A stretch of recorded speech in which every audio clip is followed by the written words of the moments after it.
कर्मों का कचरा हमारी आत्मा में इकट्ठा होता है, उसे साफ करते हो कि नहीं करते हो? अरे बोलिए ना, कैसे करते हो? क्या करते हो? क्या करते हो बोलिए। हैं? इसके लिए बताया है आलोचना पाठ, प्रतिक्रमण, प्रायश्चित, पश्चाताप। ये सब क्या है?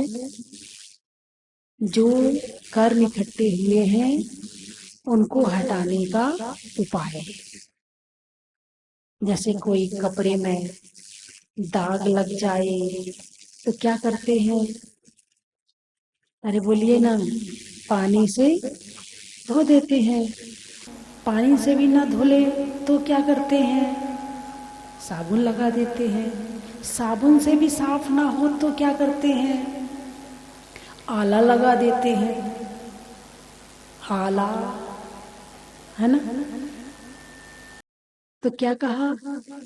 साबुन से साफ ना हो तो सर्फ लगा देते हैं। सर्फ से साफ ना हो तो आला लगा देते हैं। और आला से भी साफ ना हो तो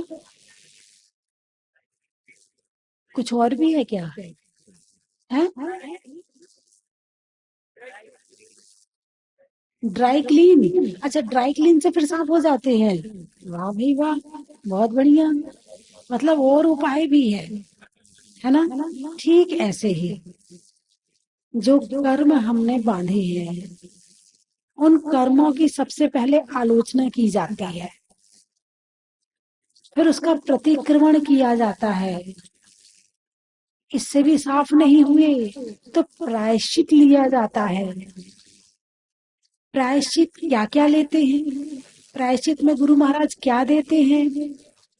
क्या देते हैं? श्रावक होगा तो विधान कर लेना, 11 माला फेर लेना, रस का त्याग कर लेना। साधु होगा, उपवास कर लेना, अन्न का त्याग कर देना, ये कर देना। यही तो प्रायश्चित है। और क्या है? तो प्रायश्चित क्या हुआ? तपस्या। जैसे 12 तप है तो उपवास क्या हुई? तप हुआ। और प्रायश्चित में क्या दिया था? उपवास दिए थे, है ना? रस त्याग दिया था। एक शास्त्र पढ़ लेना, कोई गलती हुई है चलो एक शास्त्र पढ़ लेना। तो जो आपने शास्त्र पढ़ा उससे जितना पुण्य इकट्ठा हुआ तो जो पाप हुआ था वो उससे साफ हो गया। जो गलती हुई थी उसकी आपने नमोकार की 11 माला फेरी, उससे वो साफ हो गया। विधान कर लिया तो जो गलतियां हुई थी उसका पश्चाताप हो गया। यानी आलोचना, प्रतिक्रमण, प्रायश्चित और पश्चाताप, ये 4 चीजें ऐसी हैं जिनके माध्यम से की हुई गलतियों का कर्म साफ किया जाता है। और इनमें सबसे प्रमुख है भक्ति। क्या है? भक्ति। भक्ति से तो जो कर्म ढीले भी ना पड़ रहे हों, जो निधत्ति निकाचित कर्म जो होते हैं जो उठते ही नहीं है, ऐसे कर्म भी ढीले पड़ जाते हैं। किससे? भगवान की भक्ति करने से। तो कब करना चाहिए? 2 4 8 दिन में एक बार करना चाहिए या रोज करना चाहिए? अरे बोलिए ना, रोज करना चाहिए। अच्छा, तो प्रतिक्रमण रोज करना चाहिए कि कभी कभी करना चाहिए? रोज करना चाहिए। तो कौन कौन करता है? हाथ उठाकर बताओ, कितने लोग हैं जो प्रतिक्रमण करते हैं? चलो कुछ लोग तो हैं। कितने लोग हैं जो प्रायश्चित भी लेते हैं? कितने लोग हैं जो आलोचना पाठ पढ़ते हैं? चलो आलोचना पाठ वाले भी बहुत है। क्यों पढ़ना चाहिए? आलोचना पाठ क्यों पढ़ना चाहिए? हैं? दिन भर में जो गलतियां हुई हैं तो हे भगवान, मैं उन गलतियों के लिए क्षमा मांगता हूँ और आगे ऐसी शक्ति दो कि मुझसे वो गलतियां आगे ना हो।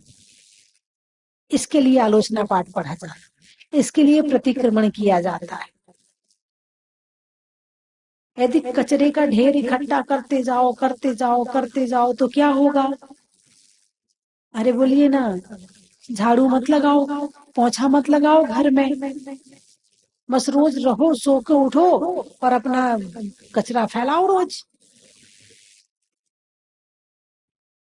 सब्जी के छिलके भी वहीं पड़े रहे, फलों के छिलके भी वहीं पड़े रहे हैं, और जितना कचरा है सब फैलाते रहो। कुछ दिन में क्या होगा?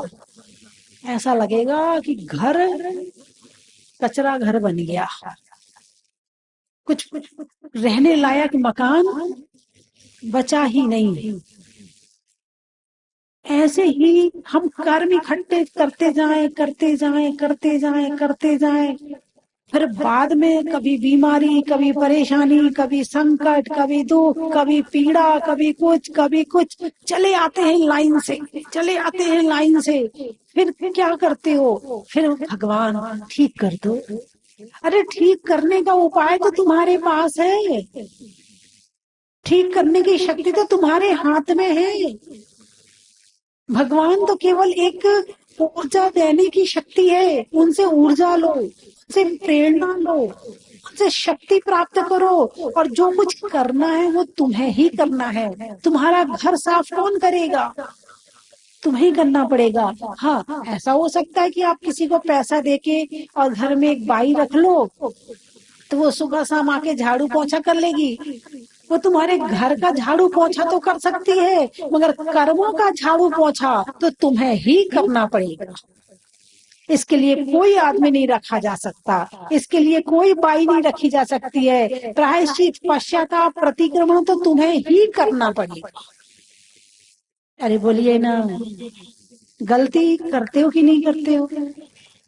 हैं? पहले तो ये पता करो कि गलती करते हो कि नहीं करते हो। गलती होती क्या है पहले तो ये पता करो। क्रोध क्या है? गलती है। अभिमान क्या है? गलती है। मायाचारी लोभ क्या है? गलती है। हिंसा, झूठ, चोरी, कुशील, परिग्रह क्या है? गलती है। राग, द्वेष, मोह क्या है? गलती है। लेकिन आप इसको गलती मानो तब ना। आप क्या कहते? अरे इसका तो स्वभाव है गुस्सा करने का। क्या कहते हो? इसका तो स्वभाव है गुस्सा करने का। गुस्सा करना मेरा स्वभाव नहीं है, मेरा स्वभाव तो क्षमा है। क्रोध मेरी गलती है और क्षमा मेरा स्वभाव है। यदि अपने स्वभाव में रहो तो कोई प्रतिक्रमण, प्रायश्चित की आवश्यकता नहीं है। लेकिन यदि क्रोध मान माया लोभ करे हो, अभी क्रोध मान माया लोभ अपने ऊपर तो करते नहीं हो, किसके ऊपर करते हो? सामने वाले के ऊपर। करने वाले तो और निमित्त सामने वाला है। तो उसका दिल दुखा, उसे कष्ट हुआ, तो उसमें उसका पाप भी लगा। पहले तो तुमने अपना दिल दुखाया, क्योंकि तुम जब तक अपना दिल नहीं दुखाओगे तब तक दूसरे का दिल दुखा ही नहीं सकते हो, हैं? जब तक तुम खुद क्रोध नहीं करोगे तब तक सामने वाले पे क्रोध करिए। तो क्रोध में पहले किसको होना पड़ेगा? पहले तुम्हें होना पड़ेगा। तो कर्म किसके बंधे? अरे बोलिए ना, कर्म किसके बंधे? तुम्हारे बंधे। तो कर्मों का बंधन कहाँ हुआ? आत्मा में हुआ। तो किसकी आत्मा के प्रति गलती करी? पहले अपनी आत्मा के प्रति गलती करी। दूसरे के प्रति गलती बाद में करोगे, पहले गलती खुद के प्रति होती है। पहले तुम बंधन में बंधे हो, बाद में सामने वाला महसूस करे और ना करे। मान लो ईर्ष्या करी आपने किसी से, हैं? सामने वाले के यहाँ गाड़ी आ गई,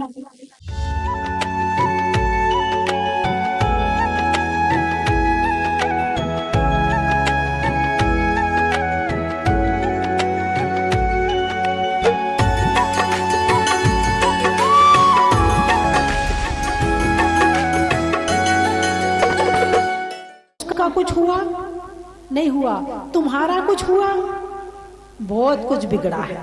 उसका कुछ नहीं बिगड़ा है, लेकिन तुमने ईर्ष्या करी हो तो तुम्हारा बहुत कुछ बिगड़ गया है। यही गलती है।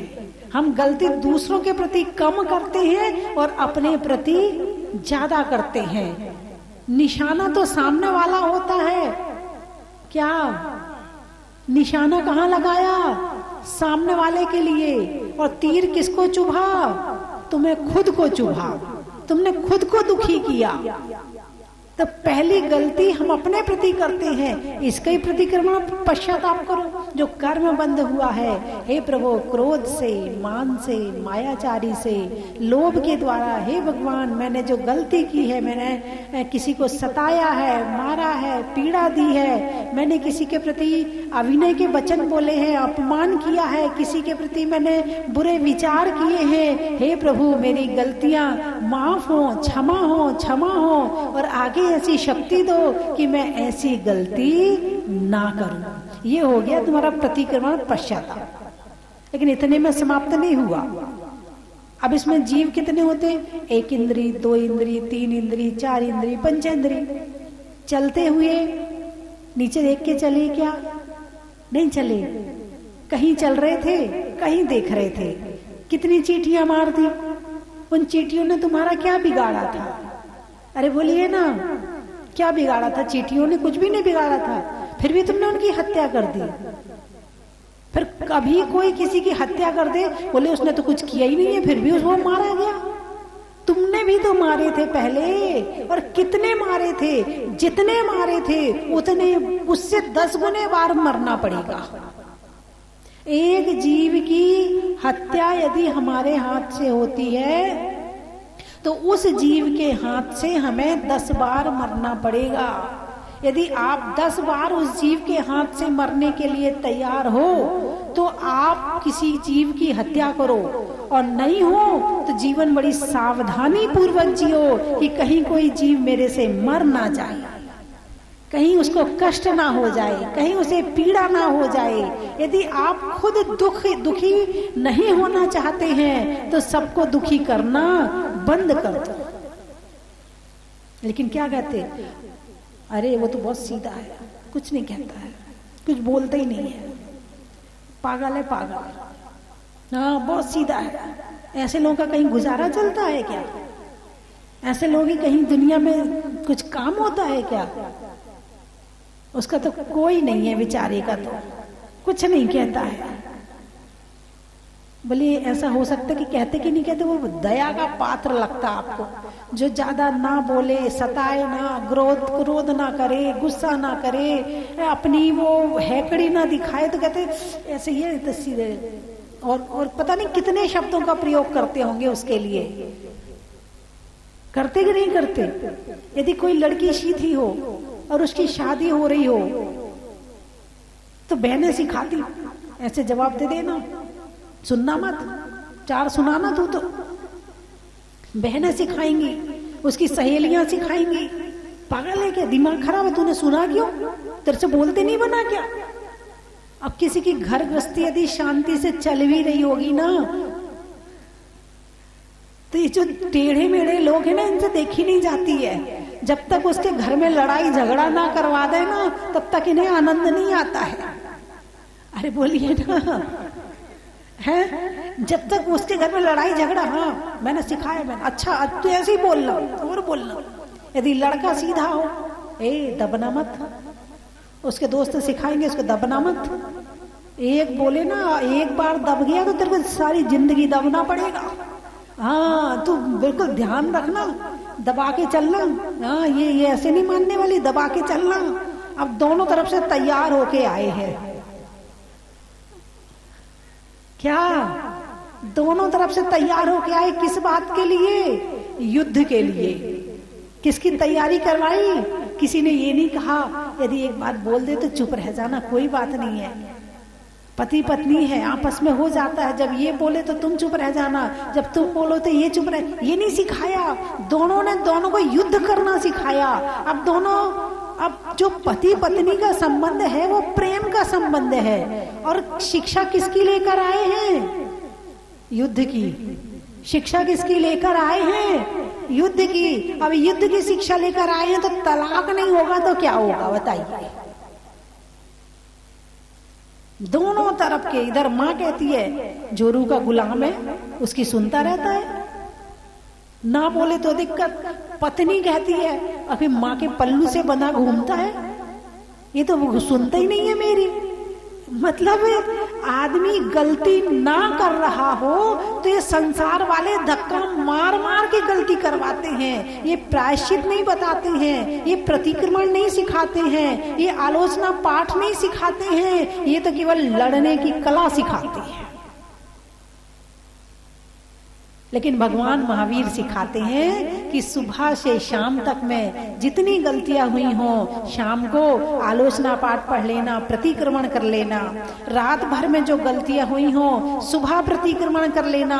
कम से कम दिन में 2 बार प्रतिक्रमण तो करना ही चाहिए। वैसे तो 3 बार का बताया है, फिर भी कम से कम 2 बार तो प्रतिक्रमण करना ही चाहिए।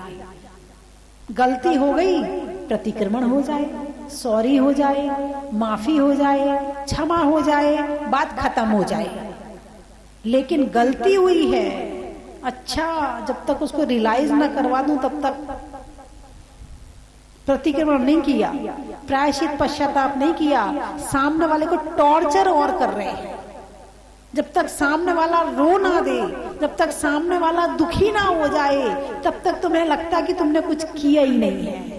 अच्छी उसकी गलती की सजा उसको मिल गई, अरे उसकी गलती की सजा उसको नहीं मिली, तुमने कर्म बंद कर लिए, अब तुम्हें मिलेगी सजा। तो बात समझ में आई कि नहीं आई है?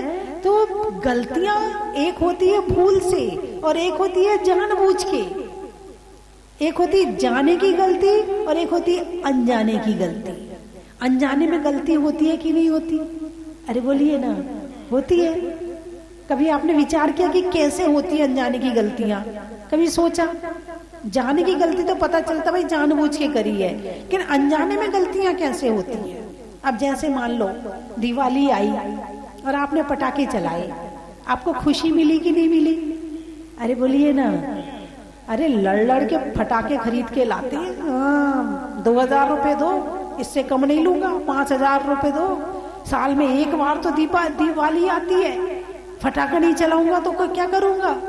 महावीर भगवान याद नहीं आ रहे, भगवान महावीर का मोक्ष कल्याण की याद नहीं आ रहा, पटाखे याद आ रहे हैं।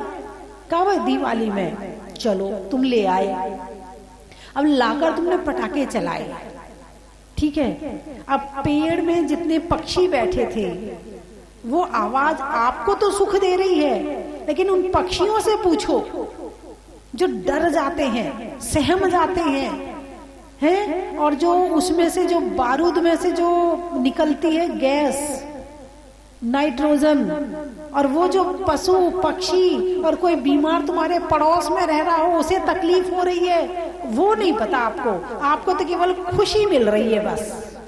तो आपने जाना नहीं, आपको पता नहीं था कि इतने लोगों को कष्ट हो रहा है। यदि आपको पता होता तो शायद आप पटाखे नहीं चलाते, है ना?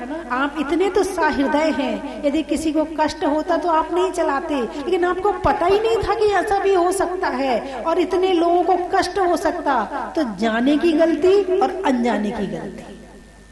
अभी तक तो ये गलती अनजाने की थी, अब आपको पता चल गया है कि पटाखा चलाने से इतना नुकसान होता, इतने लोगों को कष्ट होता, अब आप फिर भी चला रहे हो, तो अब ये आपकी गलती जानबूझकर हो गई। बात समझ में आई कि नहीं आई है? तो इस तरह से जाने की गलती और अनजाने की, दिन भर में ना जाने और अनजाने में कितनी गलतियां करते हैं। और जब परेशानी आती है तो क्या कहते हैं, हमने ऐसा कोई काम तो किया ही नहीं है, हमने तो आज तक झूठ बोला ही नहीं है। दिन में 10 बार झूठ बोलते हैं, हमने तो आज तक झूठ बोला ही नहीं है, हमने तो आज तक ऐसा कुछ किया ही नहीं है। पता नहीं सुबह से शाम तक कितनी गलतियां होती हैं और प्रायश्चित और पश्चाताप तो होता ही नहीं है। 9 ग्रहों में एक शनि ग्रह है। शनि ग्रह को जज कहा जाता है। क्या कहा जाता है? जज। वो जज है, उसका एक ही काम है, जिसने जैसा किया है उसको वैसा, हालांकि कर्म ही इसमें काम करते हैं, लेकिन समझने के लिए 9 ग्रहों के माध्यम से इंसान के भविष्य को पढ़ने के लिए ग्रह होते हैं। लेकिन उनमें शनि बताया है कि जज के समान होता है। ठीक है, अब एक व्यक्ति खड़ा है और उसकी गलतियां उससे बताई गई, भाई तूने ये गलती करी है, वो मानने तैयार नहीं। वकील कह रहा है तूने ये गलती करी है, ये प्रूफ है, ये प्रमाण है, नहीं मेरा तो है ही नहीं है, नहीं मैंने तो गलती करी नहीं है। अब जज उसको कितनी सजा देगा? प्रूफ है, प्रमाण है, सब कुछ है, अब जज उसको कितनी सजा देगा? ज्यादा देगा कि कम देगा? मान नहीं रहा, फिर भी मानने को तैयार नहीं है। लेकिन जज तो जज है, अच्छे अच्छों को मनवा देता है। अब वो सजा कितनी देगा? ज्यादा देगा, है ना। एक व्यक्ति आया, भाई तुमने ये गलती करी, सर गलती हो गई, अब नहीं करूंगा, आगे नहीं करूंगा, ध्यान रखूंगा, गलती हो गई सर, भूल से हो गई सर, अब मैं इसका प्रायश्चित, प्रतिक्रमण, पश्चाताप भी करूंगा। सर आप जो सजा देना चाहें आप दे दें, लेकिन मैं अब इसको मान रहा हूं कि मुझसे गलती हो गई। अब जज कितनी सजा देगा? अरे बोलिए ना, अब जज कितनी सजा देगा? हैं? कम करेगा ना, और पहले वाले को सजा ज्यादा देगा। क्यों? क्योंकि एक ने अपनी गलती खुद एक्सेप्ट करी है। दूसरी बात ये भी कहा है कि आगे मैं ऐसी गलती नहीं करूंगा, ये भी कहा है। और एक्सेप्ट करने के बाद विनम्र भाव से हाथ जोड़कर क्षमा भी मांग रहा है कि मुझसे गलती हो गई, क्षमा कीजिए। तो आधे 3-4 भाग में से 2 भाग गलती के सजा के तो वैसे ही निकल जाएगी। भाई बड़ा अच्छा आदमी है, अच्छा आदमी है, इसको ज्यादा सजा देने की जरूरत नहीं है। जो खुद ही मान रहा है कि मुझसे गलती हुई, अब क्या सजा दूं इसको? इसके आंख में खुद ही आंसू है, अब इसको क्या सजा दूं मैं, है ना। तो सजा कम हो जाएगी। ऐसे ही जो प्रतिक्रमण, प्रायश्चित और पश्चाताप करता है उसके कर्म माफ हो जाते हैं, और जो प्रतिक्रमण, प्रायश्चित, पश्चाताप नहीं करता है उसे ये शनि ज्यादा से ज्यादा सजा देता है। शनि का मतलब कर्म, मुनि सुव्रत विधान है। यदि किसी का शनि खराब होता है तो कौन से भगवान की पूजा करता है? मैंने अभी तक बताया नहीं था, इसलिए नहीं बताया था कि कितने लोग हैं जो भगवान के भक्त हैं। शनि के डर से कितने लोग विधान करेंगे और कितने लोग भगवान की भक्ति से विधान करेंगे। तो आज यहाँ जितने बैठे हैं वो सारे के सारे भगवान के भक्त बैठे हैं। शायद मैं ये बता देती कि यदि किसी के शनि ग्रह में दोष हो, कोई दिक्कत हो, परेशानी हो, किसी का कुछ चल रहा हो, वो इस विधान में बैठे तो ठीक हो जाएगा। और होगा, भगवान की भक्ति से होगा। जो कुछ होगा वो भगवान की भक्ति से ही होगा, और होगा जरूर।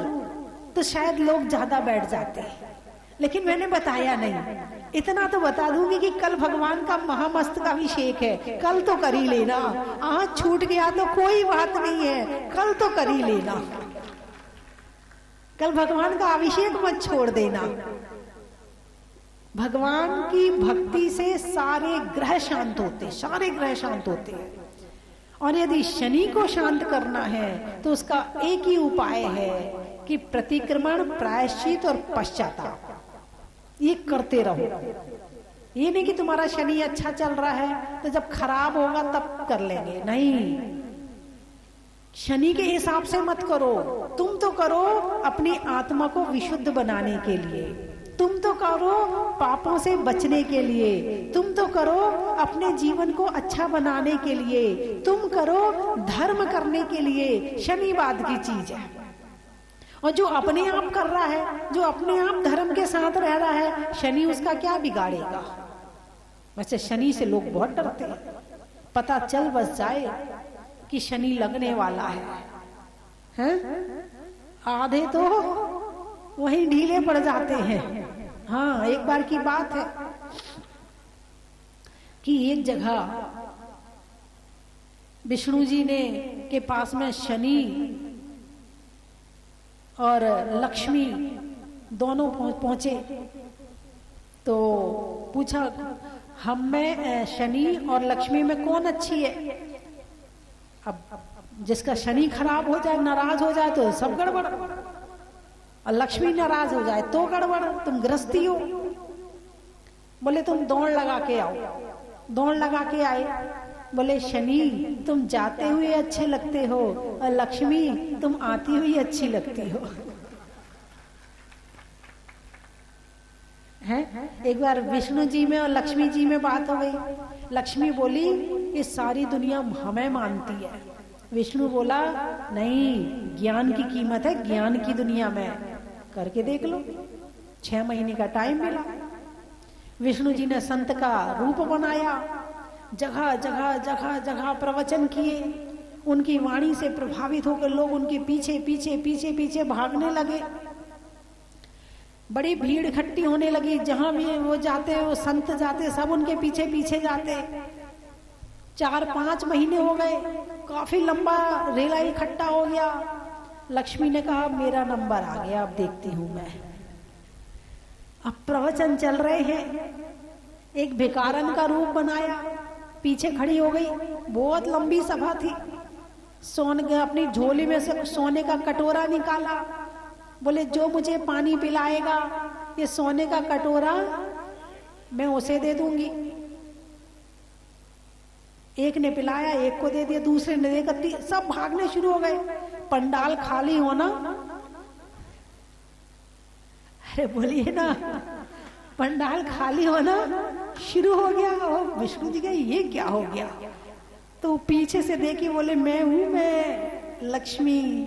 अच्छा, अब वो उसने अपना कटोरा देना बंद कर दिया।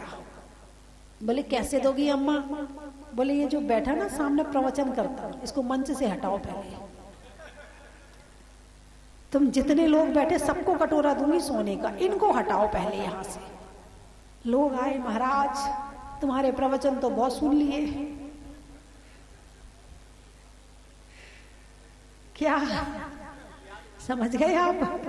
आपके प्रवचन तो हमने बहुत सुन लिए हैं, अब थोड़ा वो अम्मा को यहाँ बिठाने दो, इसलिए आप थोड़ा सा, अब ज्यादा तो कुछ कह नहीं पा रहे थे। बोले अब आप थोड़ा सा है।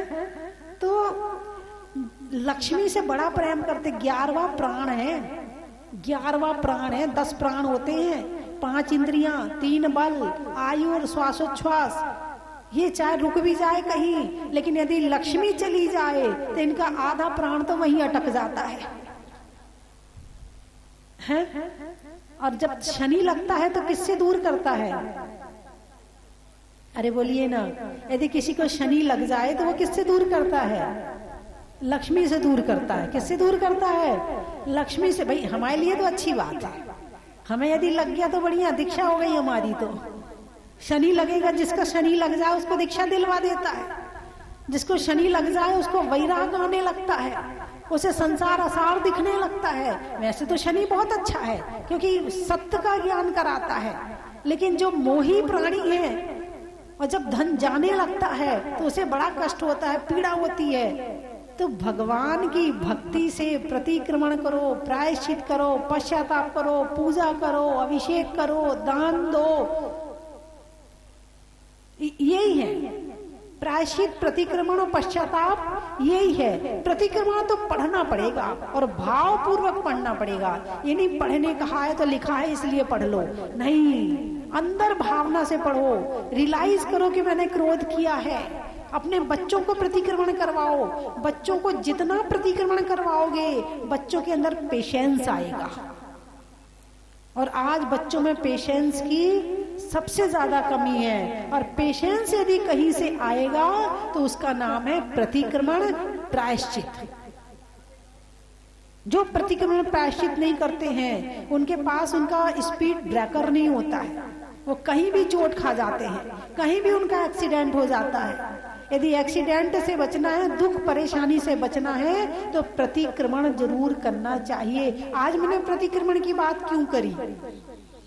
ओम ह्रीं श्रीं क्लीं ऐं मनवं मं हम सं तं पं मं मं मं मं हम सं सं तं तं पं पं झं झं झीं झीं श्रीं श्रीं रं रं ह्रीं ह्रीं रवि रवि ओम नमो अर्हते भगवते श्रीमते पवित्रता जलाभिषेकं करोमि स्वाहा।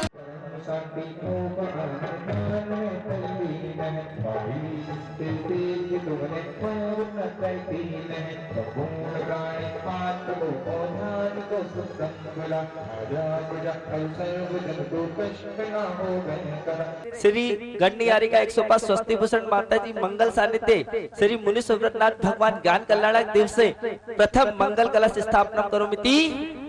जगमग जगमग दीप जले जगमग जगमग दीप जले काम रूप बसितो सत्व है काम अंतरे थे आप पति घट दीप्ति तप्त तब महा हो तब घोर रिद्धि ओ घोर पराक्रम परम घोर तब ब्रह्मचर्य आमस वेदी सर्वो सद आसी विसदृष्टि दृष्टि अविस्मृशल रीति औषध जल मल क्षीर श्राव घट तो अमृत है रीति क्षीर संवंश महानस होती है शुभ रीति। ओ मुनिवर जप तप करते रहते ये तो स्वयं ही आती है चमत्कार नहीं अतिशय है ये भक्त के मन को भाती है।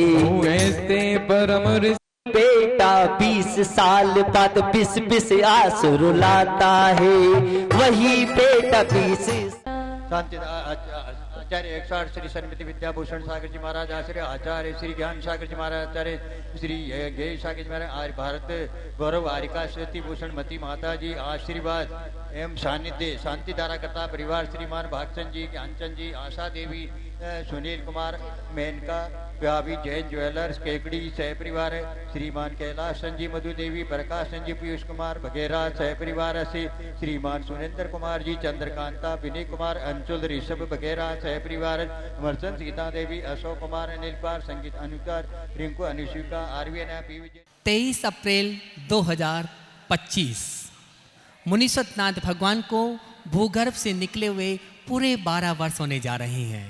23 अप्रैल 2013 भगवान महावीर के जन्म कल्याणक के दिन मुनीश्वरनाथ भगवान भूगर्भ से निकले और इस 23 अप्रैल को पूरे 12 वर्ष होने जा रहे हैं और उसी दिन एक विशेष संयोग मिला है। उस दिन 20वें तीर्थंकर मुनीश्वरनाथ भगवान का जन्म और तप कल्याणक का पावन दिन है। बंधुओं, मैं आपको सादर आमंत्रित करता हूँ, आप जहाजपुर पधारे और अतिशयकारी बड़े बाबा मुनीश्वरनाथ भगवान के मस्तक पर जन्म और तप कल्याणक के अवसर पर एक कलश करें, अभिषेक करें, शांति धारा करें। 22 तारीख को भगवान का ज्ञान कल्याणक महामहोत्सव है। उस दिन शाम को भव्य सांस्कृतिक कार्यक्रम महिला मंडल जहाजपुर की ओर से किया जाएगा और 23 तारीख जन्म कल्याण के पावन अवसर पर सुबह 6:30 बजे से लघु अभिषेक और उसके बाद में मुनीश्वरनाथ भगवान की संगीतमय पूजन, 8 बजे से बड़े बाबा का 108 कलशों से महामस्तकाभिषेक और शांति धारा पूज्य चुल्लिका अरतमती माता जी के सत्संग पावन सानिध्य में। उसके बाद में स्वस्ति धाम परिसर में एक भव्य शोभा यात्रा निकाली जाएगी और शाम को पालना झुलाने का कार्यक्रम आरती के पश्चात रखा गया है। इन सारे कार्यक्रम में आपकी उपस्थिति सादर प्रार्थनीय है। बंधुओं, मैं तो चाहता हूँ आप यहाँ पधारें और 23 अप्रैल को भगवान के जन्म कल्याणक का एक कलश अवश्य करें, क्योंकि उसी दिन भगवान को भूगर्भ से निकले 12 वर्ष भी होने जा रहे हैं। अगर आप नहीं आ सकते हैं तो उस दिन अपने परिवार की ओर से एक कलश और शांति धारा का पुण्यार्जन कर सकते हैं, जिसकी न्योछावर राशि है 5100 रुपये। आप अपनी स्वीकृति स्वस्ति धाम पर दे सकते हैं। बंधुओं, परम पूजनीय भारत गौरव गुरु माँ गणनियारी का स्वस्ति भूषण माता जी के मंगल में आशीर्वाद से और पूज्य चुल्लिका अरतमती माता जी की सत्संग पावन सानिध्य में ये सारा कार्यक्रम संपन्न होगा। धन्यवाद।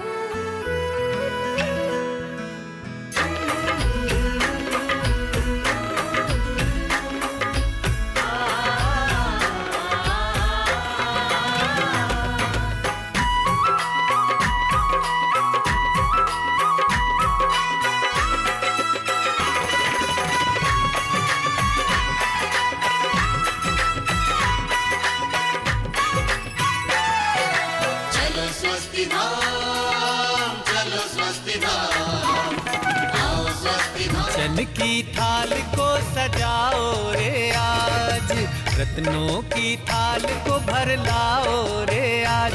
आओ आओ करे रे गुणगान आरती भगवन की। आओ आओ करे गुणगान आरती भगवन की। आओ आओ करे रे गुणगान आरती भगवन की।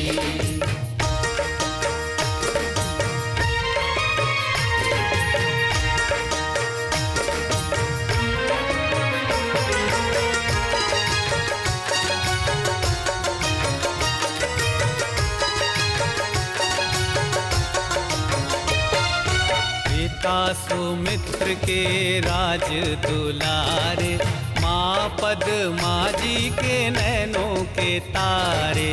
पिता सुमित्र के राज दुलारे, माँ पद्मा जी के नैनों के तारे। राजगृही में जन्म लियो आप, राजगृही में जन्म लियो आप। आओ आओ मनाए खुशी आज आरती भगवन की। परम पावन अतिशय क्षेत्र राजस्थान के जहाजपुर नगर की अतिशयकारी धन्यधरा श्री 1008 मुनि सुव्रतनाथ जिन मंदिर स्वस्तिधाम जहाजपुर में परम पूज्य भारत गौरव स्वस्तिधाम प्रणेत्री यारिका श्री 105 स्वस्ति भूषण माताजी के मंगल आशीर्वाद से श्री 1008 भगवान मुनि सुव्रतनाथ के ज्ञान कल्याणक एवं जन्म व तप कल्याणक दिवस के शुभ अवसर पर भव्य उत्सव के साथ आयोजित किया जा रहा है। श्री मुनि सुव्रत विधान एवं 1008 भगवान मुनि सुव्रतनाथ जी का 1008 कलशों द्वारा महामस्तकाभिषेक मंगल बेला 22 व 23 अप्रैल 2025। ऐसे पुण्यशाली अवसर पर श्री जी का महामस्तकाभिषेक करने का पुण्यार्जन अवश्य प्राप्त करें। एक कलश की राशि मात्र 5100 रुपए। अधिक जानकारी हेतु संपर्क करें 9782063107 8824620107।